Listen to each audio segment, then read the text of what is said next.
ದೇವನಹಳ್ಳಿ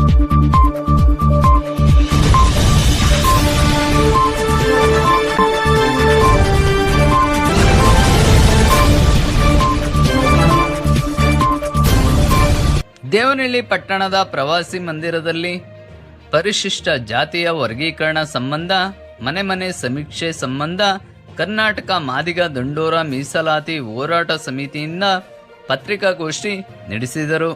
ನಾಗಮೋಹನ್ ದಾಸ್ ಅವರ one man commission ಸರ್ಕಾರಕ್ಕೆ ವರದಿ ಕೊಡೋದು 2 ತಿಂಗಳು. ಈ ವರದಿಯಲ್ಲಿ ಏನು ಇವಾಗ ಸಮೀಕ್ಷೆ ಆಗಿದೆ ಅಲ್ಲಿ ಕೆಲವು ಅಂಶಗಳನ್ನು ಅವರು ವರದಿಯಲ್ಲಿ ಉಲ್ಲೇಖ ಮಾಡಬೇಕು ಅಂತ ನಮ್ಮದು ಬೇಡಿಕೆ. ಇವಾಗ ನಾಟ್ ನೌನ್ ಜಾತಿ ಮೂಲ ಜಾತಿ ಪರಿಚಯ ಅಂತ ಹೇಳಿದರೆ ನಾಟ್ ನೌನ್ ಅಂತ ಹೇಳಿದರೆ ಗೊತ್ತಿಲ್ಲ. ಅವ್ರು ನಮ್ಮ ಪ್ರಕಾರ ಅವರು ಬಲೆಯರಲ್ಲ, ಮಾದಿಗರಲ್ಲ. ಅವರಿಗೆ ಸರ್ಕಾರ ಸಮೀಕ್ಷೆ ಅಂದರೆ ಸಂಶೋಧನೆ ಮಾಡಿ ಅವರಿಗೆ ಉಗ್ರವಾದ ಶಿಕ್ಷೆ ಕೊಡಬೇಕು. ಒಂದು. ಎರಡನೇದು, ಕೆಲವರು ಏಕೇನೆ ಕೊಟ್ಟಿದ್ದಾರೆ, ಕರ್ನಾಟಕ ಅಧಿದ್ರವಣ ಅಂತಾನೆ ಕೊಟ್ಟಿದ್ದಾರೆ.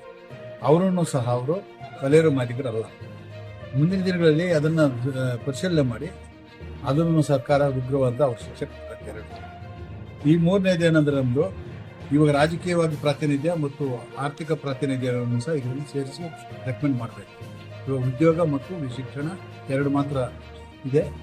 ರಾಜಕೀಯ ಮತ್ತು ಆರ್ಥಿಕವಾಗಿ ಸಹ ಸರ್ಕಾರಕ್ಕೆ ಕೊಡಬೇಕು. ಅವರಿಗೆ 2 ಕೊಡದೇ ಇದ್ರೆ ಆರ್ಥಿಕವಾಗಿ ಮುಂದುವರಿಯಕ್ಕೆ ಸಾಧ್ಯ ಇಲ್ಲ ಅನ್ನೋದು ಅವರು ವರದಿ ಕೊಡಬೇಕು. ಅವರು 4ನೇದು ಏನಂತ ಹೇಳಿದ್ರೆ, ಇವಾಗ ಕೆನೆ ಪದರ ಅಂತ ಏನು ಸರ್ಕಾರ ಏನೋ ಮಾಡ್ತಾ ಇದೆ, ಆ ಕೆನೆ ಪದರ ಇಲ್ಲಿವರೆಗೂ ಇವಾಗ ಸದ್ಯಕ್ಕೆ ಬೇಡ, ಅದ್ರ ಬಗ್ಗೆ ಉಲ್ಲೇಖ ಮಾಡೋದು ಬೇಡ ಅಂತ ಈ ಒಂದು ಅಂಶಗಳನ್ನು ಒಳಗೊಂಡಿರ್ತಕ್ಕಂಥ ವರದಿನ ಸರ್ಕಾರಕ್ಕೆ ಕೊಟ್ಟರೆ ಆದಷ್ಟು ಬೇಗನೆ ಇನ್ನು ಮುಂದೂಡಿದ್ದೇನೆ 2 ತಿಂಗಳು ತಗೊಂಡಿದ್ದಾರೆ.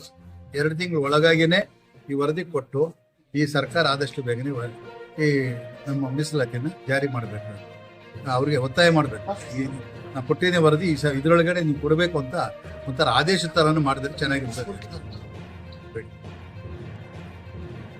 ಜನಗಣತಿಯ ಸಮೀಕ್ಷೆಯಲ್ಲಿ ಮಾದಿಗ ಮತ್ತು ಅದರ ಸಂಬಂಧಿತ ಸಮುದಾಯಗಳ ಜನಸಂಖ್ಯೆಯು ಕಳೆದ ಸಮೀಕ್ಷೆಗಿಂತ ಹೆಚ್ಚು ಜನಸಂಖ್ಯೆ ಹೊರಬರುವ ನಿರೀಕ್ಷೆಯನ್ನು ಇಟ್ಟುಕೊಂಡಿದ್ದು, ನ್ಯಾಯಮೂರ್ತಿ ಎಜೆ ಸದಾಶಿವಯ್ಯ ಜನಸಂಖ್ಯೆಯ ಆಧಾರದ ಮೇಲೆ 6% ಹಿಂದಿನ ಜನಸಂಖ್ಯೆ ಆಧಾರದ ಮೇಲೆ ನ್ಯಾಯಮೂರ್ತಿ ನಾಗಮೋಹನ್ ದಾಸ್ ಅವರು ವರದಿಯನ್ನು ಸರ್ಕಾರಕ್ಕೆ ಸಲ್ಲಿಸಲು ಇನ್ನೂ 2 ತಿಂಗಳು ಕಾಲಾವಕಾಶ ಪಡೆದಿದ್ದು, ಈ ವರದಿಯನ್ನು ನೀಡಲು ತಡ ಮಾಡಿದ್ದಲ್ಲಿ ಮಾದಿಗ ಮತ್ತು ಅದರ ಸಂಬಂಧಿತ ಸಮುದಾಯ ವಿದ್ಯಾರ್ಥಿಗಳಿಗೆ ಉನ್ನತ ಶಿಕ್ಷಣ ಪ್ರವೇಶಕ್ಕೆ ಬಹಳ ತೊಂದರೆಯಾಗುತ್ತದೆ ಎಂದು ಆಗ್ರಹಿಸಿದರು. ಈ ಸಂದರ್ಭದಲ್ಲಿ ರಾಜ್ಯಾಧ್ಯಕ್ಷರಾದ ಶಂಕರಪ್ಪ, ವೆಂಕಟೇಶಪ್ಪ, ರಾಜ್ಯ ಖಜಾನ್ಸಿ ಮುನಿರಾಜು, ರಾಜ್ಯ ಪ್ರಚಾರ ಸಮಿತಿ ಅಧ್ಯಕ್ಷ ಬುಳ್ಳಳ್ಳಿ ರಾಜಪ್ಪ, ಜಿಲ್ಲಾಧ್ಯಕ್ಷ ಮಾರಪ್ಪ, ಗಂಗಾಧರಪ್ಪ, ವೆಂಕಟಸ್ವಾಮಿ, ಮುನಿರತ್ನಮ್ಮ, ರಾಜಶೇಖರ್, ನರಸಿಂಹಮೂರ್ತಿ, ತಾಲೂಕು ಅಧ್ಯಕ್ಷ ವೆಂಕಟೇಶ್ ಹಾಜರಿದ್ದರು.